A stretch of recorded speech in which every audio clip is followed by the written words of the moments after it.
Welcome to the relay. We're covering today's top boxing news.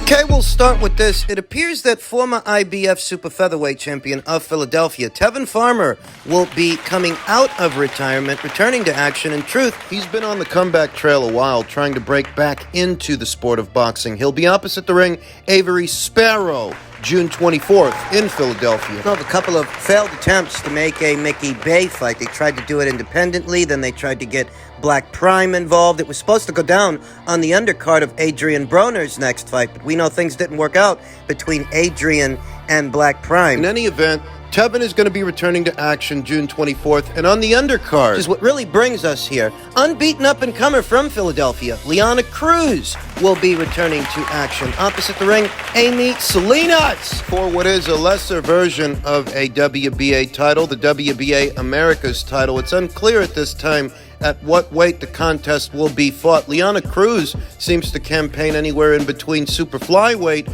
and super bantamweight. Several of Liana Cruz's previous fights were fought as low as super flyweight, but her more recent outing, her most recent bout, was up there at super bantam. That's 122. Sporting a professional record of 5 wins with no losses, no draws, no recorded knockouts, not yet. She is a strong puncher. She just hasn't racked up an official knockout, not yet. I liken Liana Cruz to an East Coast version of the West Coast's Senicia Estriadiadia. Slight resemblance there. Very slight, with a few other common denominators. Liana Cruz is athletic and fast and sharp, the same way that Senicia Estrada is. She just campaigns at higher weights than Senicia. Better still, there's a lot to appreciate in Liana. She's going to be taking on Amy Salinas. Why are you yelling? Sports a professional record of 5 wins with 4 losses, no draws, no recorded knockouts, not yet, having never been knocked out in 9 professional bouts. Those 4 losses. There's more to boxing than what you see on paper. Those 4 losses came at the hands of some very good fighters. She fought India Smith 2 times, unbeaten Jasmine Artiga, unbeaten Christina Cruz. Amateur standout Christina Cruz. Very capable fighter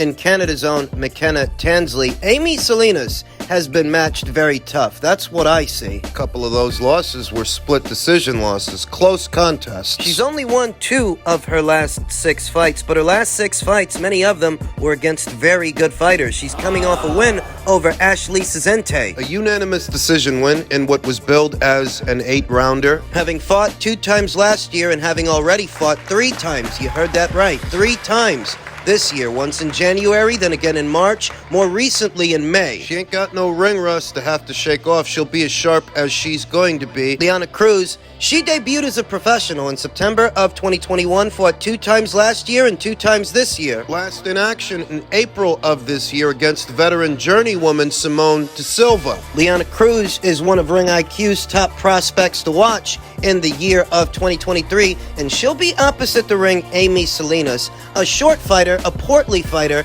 doesn't have the same athleticism as Liana Cruz. Speed, mobility, and sharpness. So she is put together and she is durable. A compact fighter with a solid base with a penchant for aggression. Liana's got a penchant for it herself. How will Liana handle Amy? Will she sell out and trade punches mid-range to inside, just let the fists fly? Or will she show she's got more layers to her game? Is she gonna move and punch, box long range? Because of her physical dimensions, Amy Salinas is the kind of fighter that has to get mid-range to inside before they can do anything. They've got to get close to you. If you decide to trade punches in the pocket with Amy, you're essentially doing half the work for her, giving her what she wants. Liana Cruz is a very capable mid-range to inside fighter, fast. Faster to the eye than Amy Salinas. There is a question ahead of this fight as to how much time she should spend in the pocket with Amy, since that's basically where Amy wants to be. Side on, jabbing her way in to bring over overhand rights. Yeah, to the eye, Liana Cruz is more athletic, more fleet of foot, and more nimble than Amy Salinas. Amy does seem to have heavier feet than Liana Cruz, but she's not the kind of opponent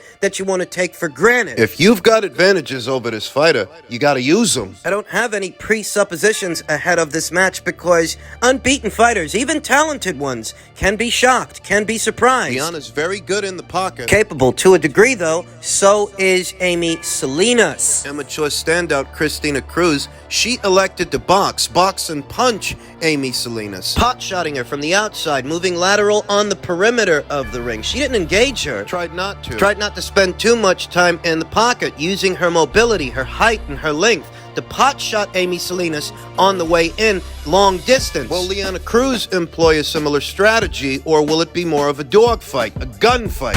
No proclamations. It's going to be interesting to see how Liana Cruz handles Amy Salinas. Why are you yelling? Look for this late in June, and we'll talk more about the fight as the fight date approaches. Why are you yelling?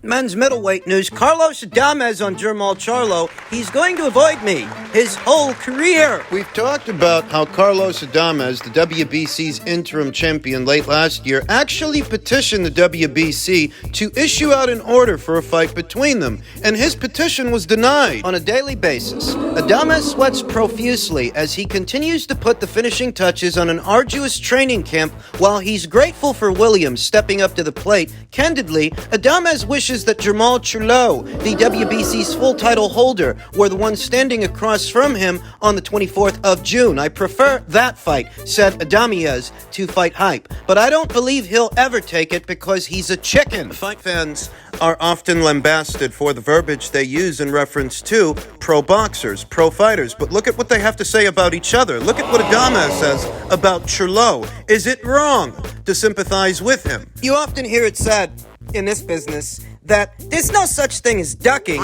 in the sport of boxing, that it's mostly just a fan-driven concept, and those in the industry in the know better. But look at what Carlos Adames is saying. He's saying that Jamal's a chicken. He's saying that Jamal is ducking him, and he's in the industry, isn't he? He's saying it's better that he being Jermall Charlo, retires from boxing and not get in the ring with me. He's gonna avoid me his whole career anyways. For those who are enamored with the sport and romanticize, those guys that like to tell you there's no such thing as ducking in boxing. tell Carlos Adames that, why don't you? Whilst you're virtue signaling with all of your moral authority, tell Carlos there's no such thing as ducking in boxing. You know so fucking much. Because you're so clued in. Look at how he chooses to describe the ongoing situation between himself, Jermall Charlo, and the World Boxing Council. The WBC that is giving Jermall Charlo far too much consideration, in my humble opinion. In any other job, any other profession, If you can't do the job for any reason, personal or otherwise, you ain't gonna have a job to do. in any other profession, whereas with the WBC,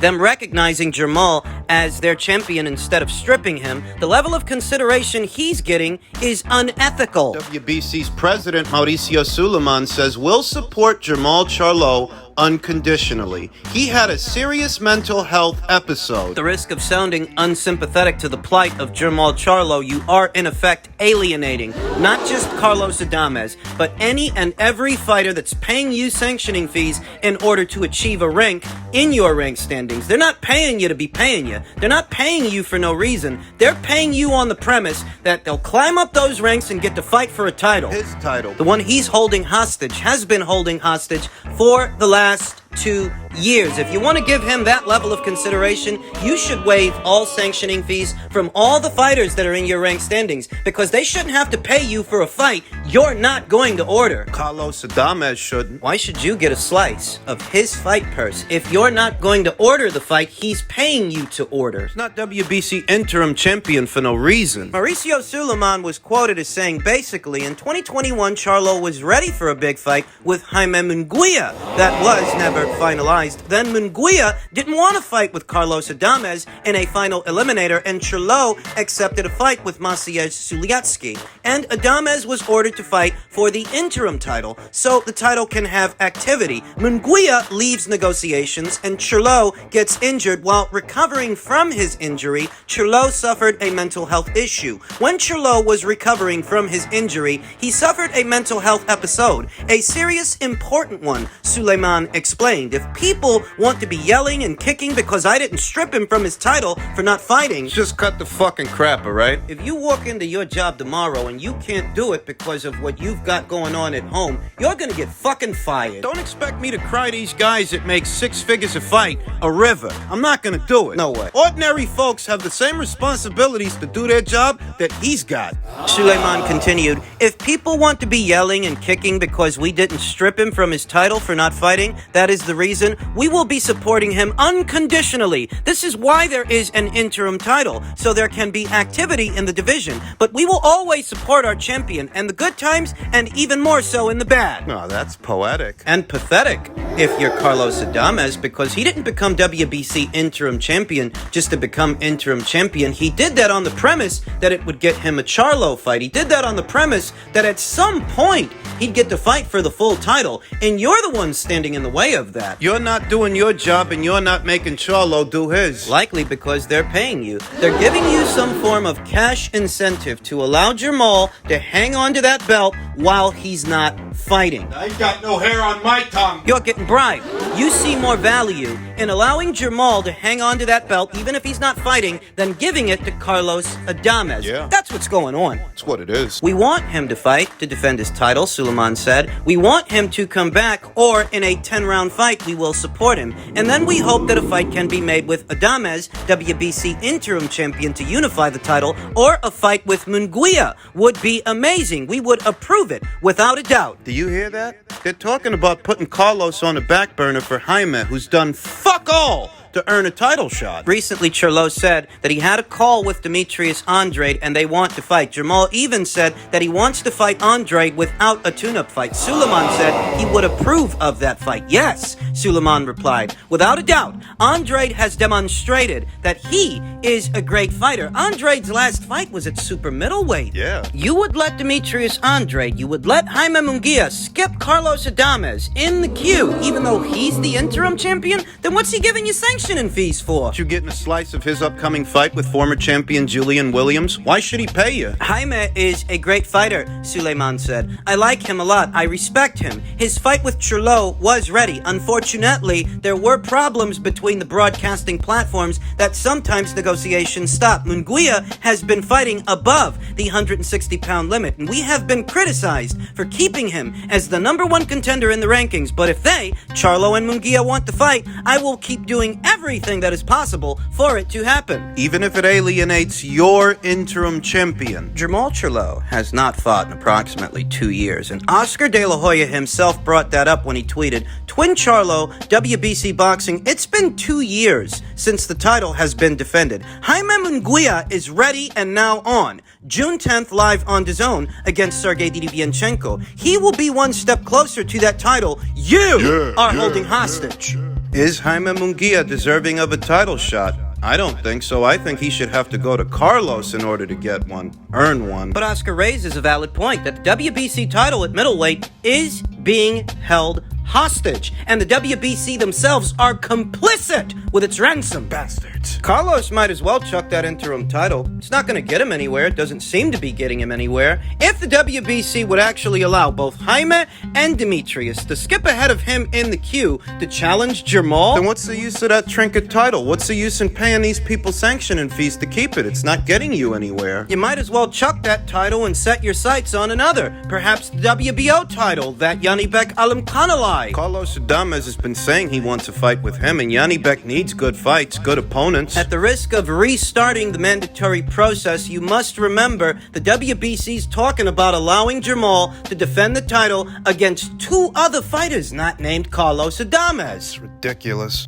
They're willing to let Demetrius skip ahead of Carlos in the queue, Jaime ahead of Carlos in the queue, Jaime, who's supposed to be fighting Sergey Derevyanchenko next. Carlos beat him. And yet, according to Oscar De La Hoya, Derevyanchenko was the best fight we could make for Jaime Munguia after having pulled Jaime out. You guys pulled him out of the Adames fight. So he could fight a guy that Carlos Adames beat. Oscar said it was there for the taking. It was easy to be made. This is the best fight we can make for Jaime Munguia at the time. Every fight that Jaime Munguia is in is a tough fight, is a difficult fight, especially Derevyanchenko because of his style. It's going to be a clash of the titans. An all-out war. And that's the reason they love watching Jaime Munguia. He's a warrior, he's a fan favorite when he steps inside the ring. If by some chance he were to beat Sergey Derevyanchenko and skip ahead of Carlos Adames in the queue, has a fight with Jamal Charlo, both he and Oscar and the World Boxing Council would quickly become subject to Lots of criticism. Jaime Munguia has not earned a title shot, a crack at the apple, a crack at the World Boxing Council's title more